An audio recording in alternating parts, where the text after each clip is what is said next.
Syarifah Mutmainnah Budi Rukanim 2332004 dari jurusan Hukum Keluarga Islam. Bismillahirrahmanirrahim. Assalamualaikum warahmatullahi wabarakatuh. Alhamdulillahirabbil alamin.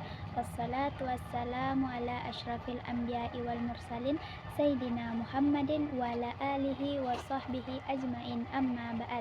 Pertama-tama marilah kita panjatkan puji syukur kehadirat Allah Subhanahu wa taala yang telah memberikan kita kesehatan lahir dan batin. Tak lupa pula kita hanturkan salam serta salawat kepada Nabi Muhammad SAW.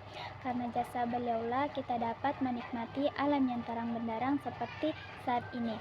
Baik, pada video kali ini saya akan mengevaluasi materi dari kelompok 2 dengan judul Ruang Lingkup Hukum Islam. Pengertian ruang lingkup hukum Islam adalah objek kajian hukum Islam, bagian dari hukum Islam itu sendiri, yaitu syariah dan fikih. Ruang lingkup hukum Islam ada dua, yaitu hubungan manusia dengan Tuhan, hablum minallah atau ibadah, dan hubungan manusia dan sesamanya, hablum minannas atau muamalah. Pengertian Al-Quran dan hadis. Al-Quran adalah pedoman hidup. Hadis ialah segala sesuatu yang disandarkan kepada Nabi Muhammad SAW. Fungsi hadis terhadap Al-Quran: mengutip buku Al-Quran hadis. Oleh Khairun Nisa, fungsi hadis terhadap Al-Quran yaitu: yang pertama, memperkuat hukum yang sudah ada dalam Al-Quran. Yang kedua, merinci ayat Al-Quran yang masih fasih, bersifat mujmal atau global. Dan yang ketiga, menetapkan hukum yang belum terdapat dalam Al-Quran hadis. Bukanlah teks suci sebagaimana Al-Quran, namun hadis selalu menjadi rujukan kedua setelah Al-Quran dan menempati posisi penting dalam kajian keislaman. Mengingat penulisan hadis yang dilakukan dengan ratusan tahun setelah Nabi Muhammad SAW wafat, maka banyak terjadi silang pendapat terhadap keabsahan sebuah hadis.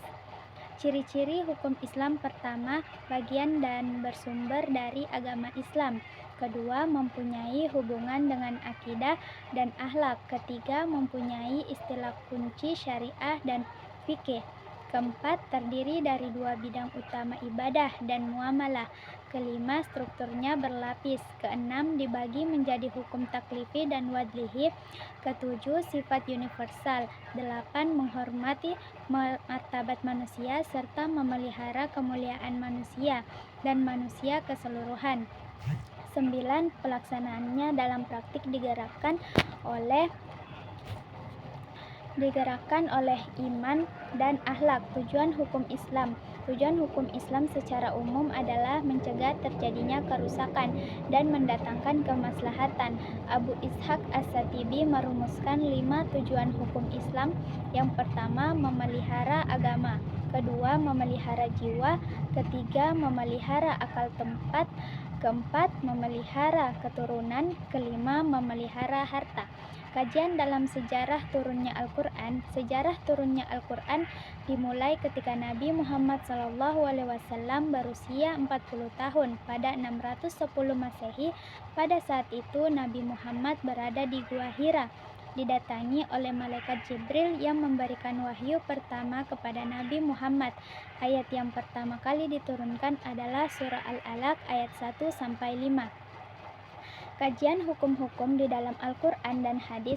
Hukum Islam selalu terpojok oleh opini negatif masyarakat non-muslim dan memposisikannya sebagai hukum irasional dan penuh kekerasan dengan pendekatan sejarah dan tafsir penulis menggunakan metode deskriptif analisis tentang filsafat hukum Islam, dan hasilnya bahwa filsafat hukum Islam terbagi kepada dua rumusan, yaitu falsafah tasyrih dan falsafah syariah.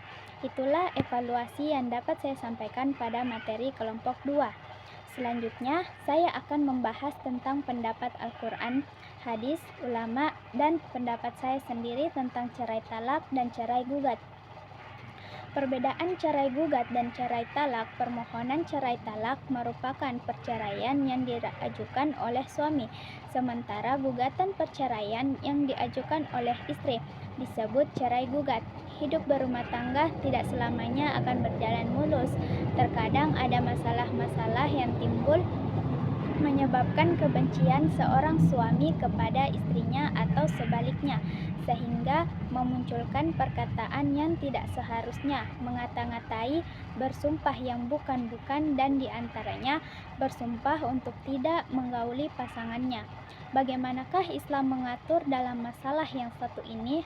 Allah Subhanahu wa Ta'ala berfirman, lilladzina yu'luna min nisaihim tarabbusu arba'ati ashhuri fa innallaha ghafurur rahim. Kepada orang-orang yang mengikla istrinya diberi tangguh 4 bulan lamanya. Kemudian jika mereka kembali kepada istrinya, maka sesungguhnya Allah Maha Pengampun lagi Maha Penyayang. Dan jika mereka berazam bertetap hati untuk talak, maka sesungguhnya Allah Maha Mendengar lagi Maha Mengetahui. Quran Surah Al-Baqarah ayat 226. Ini termasuk sumpah khusus terhadap istri tentang suatu perkara yang khusus, yaitu sumpahnya seorang suami untuk meninggalkan jima dengan istrinya secara mutlak maupun terbatas dengan masa kurang dari 4 bulan atau lebih. Barang siapa yang mengikla istrinya khususnya di bawah 4 bulan, maka hal ini adalah seperti sumpah-sumpah lainnya. Apabila dia melanggar, maka dia wajib membayar kafarat, dan bila ia mempertahankan sumpahnya, maka tidak ada apa-apa. Istrinya tidaklah berhak apa-apa atasnya, karena ia menjadikan hal itu sebagai haknya selama 4 bulan. Apabila untuk selamanya atau suatu masa yang melebihi 4 bulan dijadikan untuknya 4 bulan lamanya dari sejak sumpahnya, apabila istrinya meminta hal itu karena merupakan haknya. Hukum talak dalam buku Hadis Ahkam Perkawinan, Nafkah, Hadana, Wa'iyat, dan Peradilan. Dikatakan mengenai hukum talak yang terdapat perbedaan pandangan, ulama Ibnu Abidin berpendapat bahwa talak adalah mubah dengan mengambil dalil dari firman Allah Subhanahu wa Ta'ala dalam surah At-Talaq ayat 1. Ya ayyuhan nabiyyu idza tallaqtumun nisaa fatallaquhunna li'iddatihinna wa ahul iddah. Wahai Nabi, apabila kamu menceraikan istri-istrimu, hendaklah kamu ceraikan mereka pada waktu mereka dapat menghadapi iddahnya yang wajar, dan hitunglah waktu iddah itu. Juga surah Al-Baqarah ayat 236. La junnaha alaikum in tallaqtumun nisa.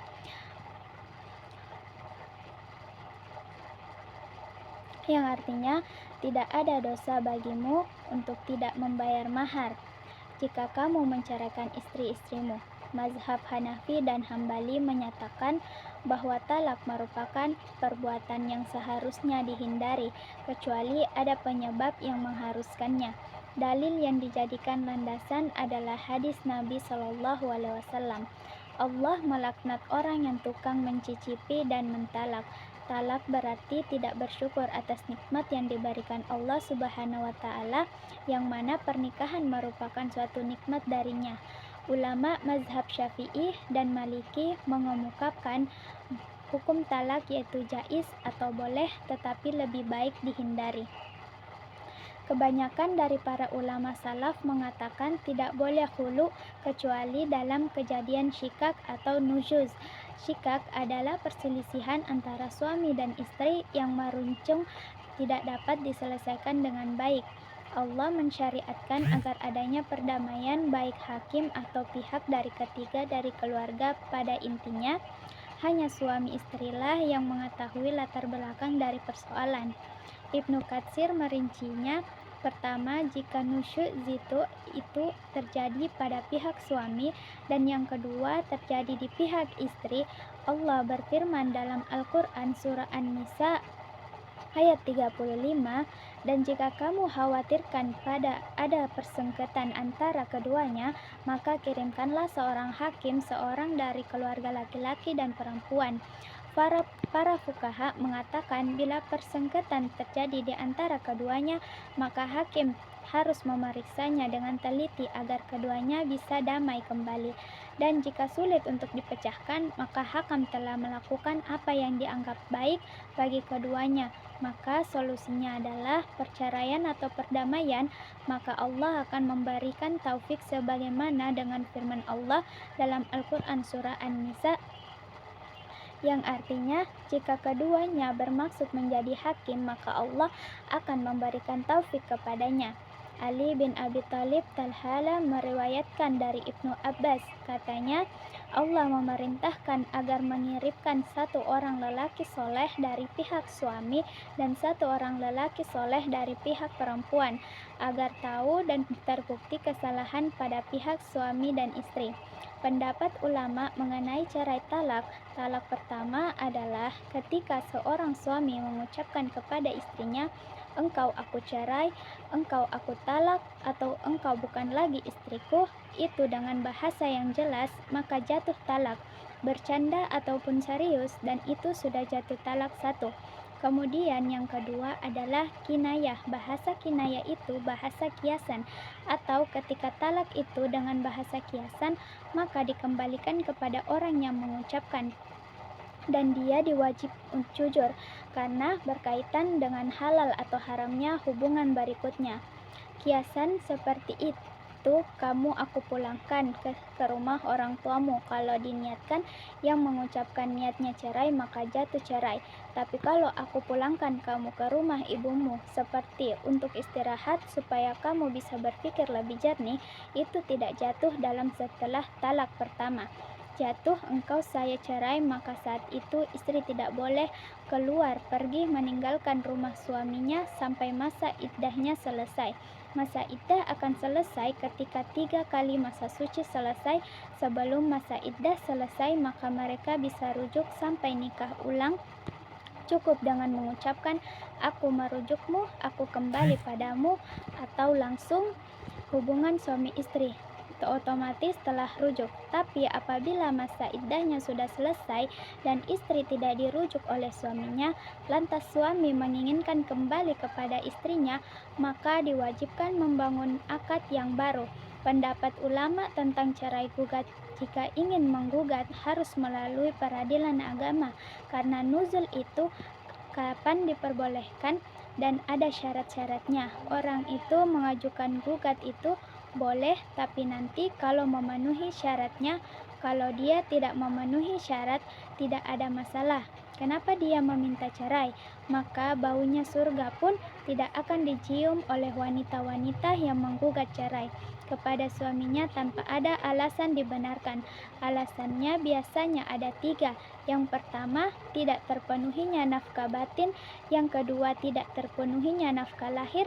Dan ketiga, tidak berjalannya agama. Misalnya suaminya tidak mengarahkan agama, bahkan dilarangnya untuk memakai jilbab atau kerudung, atau juga bisa dengan alasan KDRT. Pendapat pribadi saya tentang cerai talak ialah seorang suami boleh saja menceraikan seorang istri jika memang dengan alasan yang benar. Lantas seorang suami harus berhati-hati dalam mengucapkan kata-kata seperti engkau kuceraikan. Walaupun itu dalam keadaan bercanda, itu sudah dijatuhkan talak satu. Dan pendapat saya tentang cerai gugat sah dan boleh-boleh saja jika seorang istri mengajukan gugatan cerai kepada suaminya dengan alasan yang benar dan alasan yang dapat diterima dan dibenarkan dengan adanya fakta-fakta yang jelas. Cukup sekian video kali ini dari saya tentang mengevaluasi materi dari kelompok 2 dan membahas pendapat Al-Quran, hadis, ulama, dan pendapat saya sendiri tentang cerai talak dan cerai gugat. Lebih dan kurangnya mohon dimaafkan. Billahi taufiq wa dawatu wal irsyad. Assalamualaikum warahmatullahi wabarakatuh.